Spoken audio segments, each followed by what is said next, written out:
మధుబాబు, ఇప్పుడు నాకు చాలా సంతోషంగా ఉంది.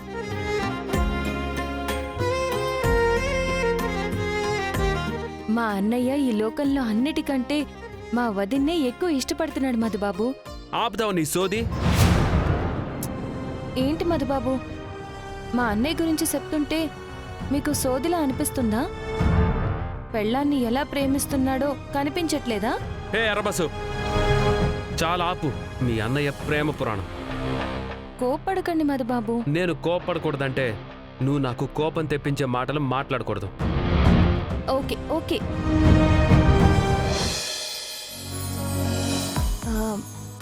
మధుబాబు, మళ్ళీ ఏంటి? మా అన్నయ్య మీద వదినకి ఇష్టం లేదు లేదు అంటూనే మా ఇంటికి ఒక వారసుణ్ణి కనివ్వబోతోంది. మరి మరి మరి తాతయ్య వాళ్ళు కూడా మనిద్దరి నుండి ఒక వారసుని కోరుకుంటారు కదా. హలో, నువ్వు చాలా దూరం వెళ్ళిపోతున్నావు. కొంచెం ఆగు. మా అక్క మీ అన్నయ్యతో కాంప్రమైజ్ అయ్యిందో లేదంటే మీ అన్నయ్య ఏదైనా ప్లాన్ చేశాడో నాకు తెలియదు, కానీ నేను మాత్రం ఆ తప్పు చేయను. హలో మధుబాబు, మా అన్నయ్య ప్లాన్లు ఏమీ చేసుండడు. ప్రేమతోనే కాంప్రమైజ్ చేసుంటాడు. ఎందుకంటే మా అన్నయ్యది ఇలాంటి ప్రేమ కాదు, తూనీగా ప్రేమ కథ. నాది తూనీగా ప్రేమ కథ కాదు, కానీ మీరంటే చాలా ప్రేమ ఉంది. నాకు మాత్రం నీ మీద అలాంటి ప్రేమ లేదు, ఫ్యూచర్లో కూడా ఉండదు. అలా అనకండి మధుబాబు. మన పెళ్ళి మీరు నాను అనుకుంటే జరిగింది కాదు, ఆ దేవుడు అనుకున్నాడు కాబట్టి జరిగింది.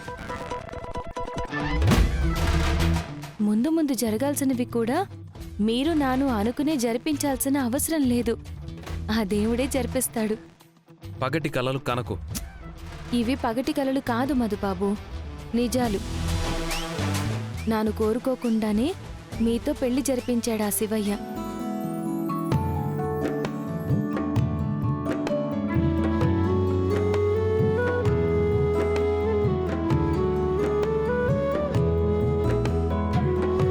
అలాంటిది నాను కోరుకుంటే చేయకుండా ఉంటాడా చెప్పండి? ఖచ్చితంగా చేస్తాడు. చూడరా బసు, నేను నీతో కాలేజ్లో డాన్స్ చేయడం, ఫారెస్ట్లో గేమ్కి పార్ట్నర్గా ఉండడం, నిన్న ఫామ్ హౌస్లో నీతో కలిసి స్కిట్ చేయడం లాంటివి చూసి నేను నీకు పడిపోతున్నానని ఊహించుకుంటున్నావేమో. అదంతా జస్ట్ సిచ్యువేషన్ డిమాండ్ చేయడం వల్ల అలా యాక్ట్ చేశాను, అంతే. వాటిని దృష్టిలో పెట్టుకొని నువ్వేవేవో ఊహించుకోకు. నువ్వు నాతో తాళి కట్టించుకున్న మనిషివి మాత్రమే. ఆ తాళిని అడ్డం పెట్టుకొని ఎప్పటికీ నాకు భార్యవి కాలేవు. మీరన్నట్టు సిచ్యువేషన్స్ డిమాండ్ చేశాయనే అనుకుందాం మధుబాబు. కాలేజీలో డాన్స్ కాంపిటీషన్లో త్రిషతో కలిసి డాన్స్ చేసే అవకాశం వచ్చినా మీరు నాతోనే కలిసి డాన్స్ చేశారు. తనకి ప్రైజ్ మనీనే ముఖ్యం అనుకుంటే ఆ కాంపిటీషన్లో మనం ఇద్దరం పార్టిసిపేట్ చేసి అది విన్ అయ్యి ఆ ప్రైజ్ మనీని శ్రీలక్ష్మికి ఇవ్వచ్చు కదా మ్యాడీ.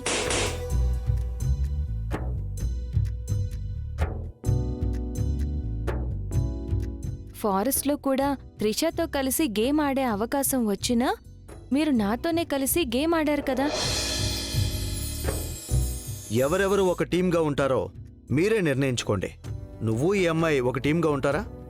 ఎస్ సార్, నేను లక్ష్మి ఒక టీంగా ఉంటాం. ఎక్స్క్యూజ్ మీ సార్, నేను లక్ష్మి ఒక టీంగా ఉంటాం.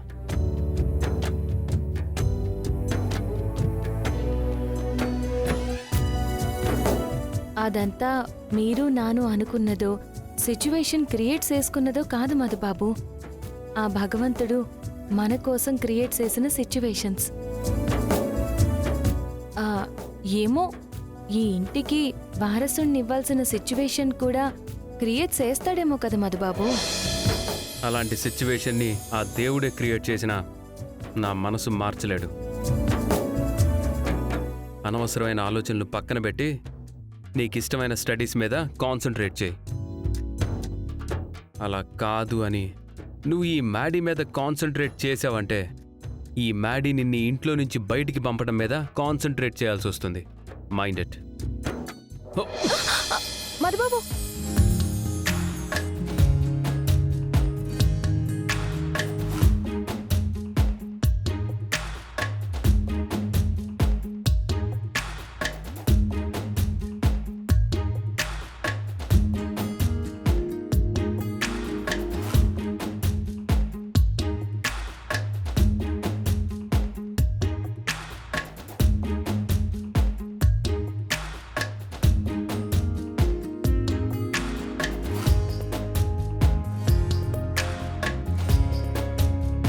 ఏయ్, ఇది నాన్న ప్లాన్ చేసింది కాదు మధుబాబు.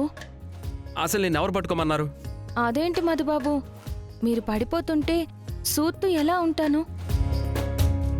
అలా సూత్తు ఉండిపోవడానికి మీరేమైనా పరాయి మనిషా? నా మొగుడు కదా.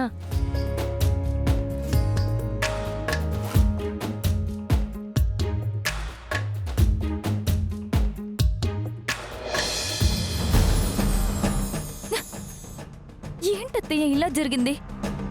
జరిగిన దానికి గోపాల్ భయపడతాడు, నాకు డివోర్స్ ఇవ్వడానికి తనే దిగొస్తాడు, నా పని ఈజీగా అయిపోతుందని చాలా ఎక్స్పెక్ట్ చేశాను. కానీ మొత్తం రివర్స్ అయిపోయింది. నీ పల్లెటూరు అత్తని చాలా తక్కువ అంచనా వేశాను సింధు. ఊళ్ళో నువ్వు చేసిన పనికి చాలా ఎక్కువ భయపడుంటారు. తిరిగి నువ్వు వెళ్లే వరకు వెయిట్ చేస్తుంటారనుకున్నాను. కానీ చాలా నేరుగా ఇంటికే వచ్చి విషయం నాన్నగారికి చెప్తారని, నాన్న నా మీద చేయి చేసుకుంటారని నేను కూడా ఎక్స్పెక్ట్ చేయలేదు. దేవుడి దయ వల్ల నాన్నకి అసలు విషయం తెలియలేదు. అసలు విషయం గోపాల్ వాళ్ళ అమ్మకు కూడా తెలియదు కాబట్టి తాతయ్య ముందు చెప్పలేదు. కానీ నేను పురుగుల మందు తాగింది డివోర్స్ కోసమని ఆవిడ గారికి తెలుసుంటే మనం ఎక్స్పెక్ట్ చేయనంత పెద్ద విషయం చేసి ఉండేదత్తయ్యా. నీ అదృష్టం బాగుండి అలా జరగలేదు. అలా జరగలేదు, కానీ నా దురదృష్టం కొద్దీ ఆ గోపాల్ని ఇక్కడే ఉంచారు కదత్తయ్యా. ఈ తాతయ్య వాళ్ళు ఆ గోపాల్తో నాతో ఎన్ని ఘోరాలు ప్లాన్ చేస్తారోనని చాలా భయంగా ఉంది. You don't worry Sindhu. నాన్న వాళ్ళు ఎన్ని ఘోరాలు ప్లాన్ చేసినా వాటన్నిటిని తిప్పికొట్టడానికి ఈ అత్తయ్య ఉంది. ఆ గోపాల్ ఇక్కడున్నన్ని రోజులు అతని గాలిని కూడా నిన్ను తాకనివ్వను, అతని నీడని కూడా నీ గదిలోకి రానివ్వను. ఏంటి సింధుజాక్షి నువ్వు చేసిన పని?